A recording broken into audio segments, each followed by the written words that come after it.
પણ મહિલાઓને હક્કે અધિકાર આપવા નથી। માત્ર મહિલાઓના નામે સમગ્ર દેશની અંદર વોટ લેવા છે। અને હું તો એમને જાહેર સ્ટેજ ઉપર કહું, ભાજપના તમામ નેતાઓને, કે તમારી તાકાત કે લોકોના કામ થકી નથી, તમારી તાકાત કે ક્રેડિટ કે લોકોને તમારી છબીથી વોટ લેવા માટેની તાકાત તમારામાં નથી। સ્થાનિક સ્વરાજ્યની ચૂંટણી નજીક આવી રહી છે। આગામી 26 એપ્રિલના રોજ સ્થાનિક સ્વરાજ્યની ચૂંટણી યોજાવાની છે।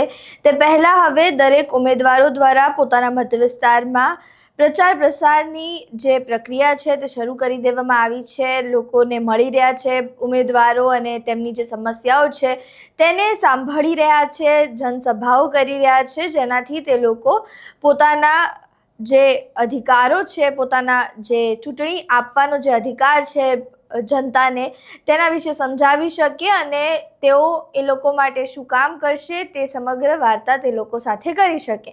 હવે આ વચ્ચે દરેક રાજકીય પાર્ટીઓ દ્વારા અત્યારે જનસભાઓ કરવામાં આવી રહી છે। તેવી જ એક જનસભા જ્ઞાનીબેન ઠાકોર દ્વારા પણ કરવામાં આવી। જે ઉમેદવારો છે તેમના માટે મત માંગતા પણ જ્ઞાનીબેન ઠાકોર જોવા મળ્યા, ત્યારે હવે તેમને તેમના જનસભામાં એક જે ભારતીય જનતા પાર્ટી છે તેમના ઉપર ઘણા પ્રહારો કર્યા છે, તીખા પ્રહારો કર્યા છે, નામ લીધા વગર અમુક લોકોને નિશાન બનાવ્યા છે। ત્યારે હવે જ્ઞાનીબેન ઠાકોર એવું કહી રહ્યા છે કે ભારતીય જનતા પાર્ટી દ્વારા જે મહિલા આરક્ષણ બિલ લાવવાના હતા તેમાં કોંગ્રેસ દ્વારા કેમ એને નેગેટિવ વોટ આપવામાં આવ્યો, તેનો ભારતીય જનતા પાર્ટી કેવી રીતે ઉપયોગ કરી રહી છે તેના વિશે તેઓએ કહ્યું। તેમને આપણા ત્યાં ઉપર બેઠા છે તેવું કહીને ક્યાંક ને ક્યાંક જે ગુજરાતી વર્સિસ ગુજરાતી જે બેઠા છે તેમના ઉપર અને ક્યાંક ને ક્યાંક જે સ્વરૂપજી ઠાકોર છે તેમના ઉપર પણ તેઓ પ્રહાર કરતા જોવા મળ્યા। ત્યારે ભારતીય જનતા પાર્ટીના જે રાજ છે અત્યારે જે ગુંડા રાજ ચાલી રહ્યું છે તેઓ કહી રહ્યા છે કે અત્યારે ક્યાંક ને ક્યાંક ડરાવીને લોકોને જે ટિકિટ છે તે પાછી લેવા માટે કહી રહ્યા છે, મેન્ડેટ પાછું ખેંચવા માટેનું કહી રહ્યા છે, અલગ પ્રકારે લોકોને ડરાવવામાં આવી રહ્યા છે। એટલે જે ભારતીય જનતા પાર્ટીની નીતિ છે તેના વિશે જ્ઞાનીબેન ઠાકોર વાત કરી રહ્યા છે। વધુમાં તેઓ શું કહી રહ્યા છે, ભારતીય જનતા પાર્ટી ઉપર શું પ્રહારો કરી રહ્યા છે તે સાંભળો। બોલવા ઉભા થાય તો ટીકા કે ટિપ્પણી કરવી તો કોના સામે કરવી? આમાં આપણા વાળા જ ત્યાં બેઠા છે, એના સામે કહીને શું કેવું હોય ને? આ એક વ્યક્તિગત સ્વાર્થ માટે કરીને જ્યારે વિશ્વાસઘાત મતદારો લોકો અને પાર્ટી સાથે થતો હોય તો એ લાંબા ગાળે ન ચાલે। અને ભારતીય જનતા પાર્ટીમાં અહીંથી કોંગ્રેસ વાળો જાય ને એ ખાનગી રીતે તો એવું કે આ બાજુ ઓછીકું ના કરતા આ એવડો મોટા ગોડાઉન બનાવેલા છે એટલે ઉપયોગ કરીને ગોડાઉનમાં નાખી દેવાનો કાટમાળમાં, ભરતી વારનું કોઈ નામ લેતા નહીં। અને કોંગ્રેસમાં સ્ટેજ ઉપર આમ તમે જુઓ તો બહુ મોટા અવાજથી ભાષણ કરતા હોય, મોટી મોટી વાતો કરતા હોય, અને ભાજપનો પટો બાંધ્યો નથી કે તમારે આમ બકરી આમ દોરી અને ગોડાઉનમાં મેલી દે। આવી હાલત એ અહીંથી ગયા પછી જે કાર્યકરો કે આગેવાનો કે વ્યક્તિગત સ્વાર્થ માટે જાય ને એ એમની હાલત આવી હોય છે। એક પણ મળતું સ્ટેટમેન્ટ કે એમના વિસ્તારના કામો માટે ના બોલી શકે। એમને લોકસભામાં ભાષણ કરવાનું હોય તો લખેલું આપે વાંચવાનું, વિધાનસભામાં એમને કઈ વાત કરવાની હોય તો લખેલું હોય એ વાંચવાનું, એના સિવાય પ્રજાના જે પ્રશ્નો હોય કે વિસ્તારના પ્રશ્નો હોય એને કઈ લેવા દેવા હોતું નથી। અને વાત કરે બધાને દબાવવાની, ધમકાવવાની, તો એમને ખબર હોવી જોઈએ। મોતીભાઈએ જે વાત કરી એ પ્રમાણે હું વાત કરું કે તમારી ભાજપની ઓકાત નથી, તાકાત નથી। આ દેશમાંથી અંગ્રેજોના 200 વર્ષના શાસનને કોંગ્રેસે એક ઝાટકે ઉખાડીને નાખી દીધું હોય કે ગોરો સામે લડ્યા હતા અને તમે તો ચોરો છો। પહેલા કોંગ્રેસ ગોરો સામે લડી અને હવે કોની સામે લડવાનું છે? ચોરો સામે। કોની સામે લડવાનું છે? ચોરો। તો આ દેશની અંદર તો ગોરોને ભગાડવામાં કોંગ્રેસને પીછેહટ ન કરવી પડી હોય અને એને નેતાઓએ ઉખાડીને નાખી દીધા હોય, આ જવાહરલાલ નહેરુ કે બધાય જેટલા ઘરે નથી રહ્યા એટલા જેલમાં રહ્યા છે। આ દેશની આઝાદી માટે કરીને દેશના લોકોએ કુરબાની આપી છે। તમે તો બધું તૈયાર હતું ને ખાવાય, તમારા એક નેતાનું નામ આપો કે આ દેશની આઝાદી માટે 70-52 કાંટો લાગ્યો હોય ને એવો એક નેતાનું નામ આપો તો અમે તમને અભિનંદન આપશું। માત્ર ટીકાઓ સિવાય કઈ વસ્તુ એમના ભાગમાં નથી આવી। ત્યારે હું આપ સૌને વિનંતી કરું છું કે હમણાં તમે જુઓ તો મહિલા અનામત બિલનો ખરડો લાવ્યા ને ભાઈ, મહિલા અનામતનું બિલ 2023માં સર્વાનુમતે પસાર થઈ ગયું કોંગ્રેસ પાર્ટી અને બધા પક્ષો એને ટેકો આપ્યો કે તમે આને 2024 માં લાગુ કરી દો, તમને કોણ ના પાડે છે? પણ એ ટાણે તો લાગુ નતું કરવું, એ ટાઈમે તો મહિલાઓને સીટો નથી આપી. એમને શરત મૂકી કે ભાઈ આનો અમલ 2029 માં કરવામાં આવશે. તો 2029 માં એનો અમલ કરવાનો હતો, તો એના પછી 3-4 સત્રો મળ્યા. શા માટે તમે સંશોધન બિલ ના લાવ્યા? પણ આ તો 5 રાજ્યોની ચૂંટણી હતી, અને 5 રાજ્યોની ચૂંટણી હતી એટલે સંસદ સભ્યો બધા એંગેજ હોય, અને ત્યાં દેશમાં મહિલાઓના વોટ લેવા માટે કરીને 3 બિલ ભેગા લાવ્યા. એક બાજુ સીમાંકન કરવાનું, એક બાજુ વસ્તી ગણતરી કરવાની, અને એક બાજુ મહિલા સંશોધન બિલને બહાલી આપવાની. તમારે મહિલાઓને અનામત આપવા માટેની તમારી મહેચ્છા હોય, તમારી ઈચ્છા શક્તિ હોય, તો કોંગ્રેસે તો 2023 માં કહી દીધું કે તમે આજથી કરીને એનો અમલ કરો.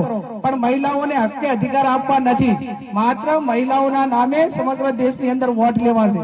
અને હું તો એમને જાહેર સ્ટેજ ઉપર કહું, ભાજપના તમામ નેતાઓને, કે તમારી તાકાત કે લોકોના કામ થકી નથી, તમારી તાકાત કે ક્રેડિટ એ લોકોની તમારી છબીથી વોટ લેવા માટેની તાકાત તમારામાં નથી. એટલા માટે કરીને મહિલાઓને આગળ કરીને રાજકારણ કરવા માંગો છો, અને જે મહિલાઓના નામે રાજકારણ કરે ને એના જેટલા કોઈ બીજા કાયર ના કહેવાય. આ કાયર લોકો છે કે જે પોતાની સત્તા માટે કરીને મહિલાઓને આગળ કરે છે. એટલે આવનાર સમયની અંદર આપ સૌ સાથે મળીને 26મી તારીખે જિલ્લાને તાલુકા પંચાયતની ચૂંટણીનું મતદાન છે. આપણા ઉમેદવારો જે મહિલાઓને અધિકાર એ જિલ્લાને તાલુકા પંચાયતમાં એ રાજીવ ગાંધીની સરકારે આપ્યા, કોંગ્રેસની સરકારે આપ્યા. આજે હું સંસદ સભ્ય છું, તો હું 15 વર્ષ 10 વર્ષ તાલુકા પંચાયતની પ્રમુખ રહી, જિલ્લા પંચાયતમાં રહી, 2 વખત ધારાસભ્ય રહી. એટલા માટે કરીને હું લોકસભા સુધી પહોંચી. અને જિલ્લાની તાલુકા પંચાયતમાં મહિલા અનામતનો ખરડો આજથી 30 વર્ષ પહેલા કોંગ્રેસની સરકાર ના લાવી હોત, તો મારા જેવા કે અમને આ બેન હમણાં બા બેઠા છે, મારું સ્વાગત કર્યું, આ ઉમેદવાર છે, આ ઉમેદવાર છે, આમને એકને સ્ટેજ ઉપર બેહવા દે ખરા? કોઈ બેહવા દે? મને ના બેહવા દે. આ તો ચૂંટણી સંસદ સભ્ય થઈ એટલે, નહીતર તો બાપુ રિયાલિટી ના, પછી એમાં ગમે તે હોય. પણ મહિલાઓને હકને અધિકાર જો કોઈ આપ્યા હોય તો એ કોંગ્રેસ પાર્ટીએ એને ઉદાહરણ આ ઉમેદવારો આજે સ્ટેજ ઉપર બેઠા છે, તમને બધાને વોટ માટે કરીને વિનંતી કરે છે. એનું નામ મહિલા સશક્તિકરણ કહેવાય કે ભાઈ જિલ્લામાં, તાલુકામાં અને નગરપાલિકાઓમાં અનામત આપો તો મહિલાઓ પોતે વહીવટ કરવા માટે સક્ષમ બને અને લોકોની સેવા કરવામાં નાના મોટા અનુભવના આધારે એ આગળ વધી શકે. આ કામ એ કોંગ્રેસ પાર્ટીએ કર્યું. અહીંયા આમ તો ધમકીની વાત વારંવાર થાય કે ભાજપના અધિકારીઓના વહીવટી તંત્ર બધા ધમકી આપે છે. અને હમણાં અમારે એક સીટ ઉપર ઉમેદવારને ફોર્મ પાછું ખેંચાવવા માટે કરીને આખું પોલીસનું વહીવટી તંત્ર ગયું.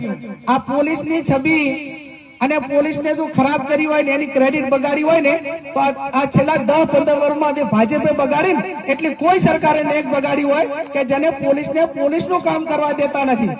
કોના ઉપર ધમકીઓ આપવાની, કોના ઉપર વસ્તી ભેગી કરાવવાની, ક્યાં હપ્તા ઉઘરાવવાના, કોના ઉપર કેસ કરવાના, સાચા કે ખોટા, આ કામ પોલીસનું નથી. પોલીસને મજબૂર કરે છે. બધી પોલીસ એવી નથી હોતી, પણ ક્યાંક પ્રમોશન લેવા માટે કે પોતાને સારી જગ્યા લેવા માટે કરી અને વાલા લાગવા માટે કરીને પોલીસ અધિકારીઓ એ પોતાના વર્દી કે જેને એ પોલીસ હોય, તલાટી હોય, મામલતદાર હોય કે કોઈ પણ સરકારી કર્મચારી હોય, તો એને પગાર કોણ આપે છે? તમે અને હું. સવારે દાડો કે સવારે 7 વાગે કે જેટલા વાગે ઉઠીએ ને, બ્રશ કરીએ ત્યાંથી કરીને ઊંઘીએ ત્યાં સુધી જેટલો ટેક્સ ભરીએ ને એ ટેક્સનો પગાર આપણે બધાને આપીએ છીએ. અને બંધારણ પ્રમાણે દરેક ખાતાને કામ કરવા માટેનો એક આપણાને એક બ્યુરોક્રેસી આખી સિસ્ટમ બનાવી છે. અને એટલા માટે એમને દરેકે એમનું કામ કરવું જોઈએ.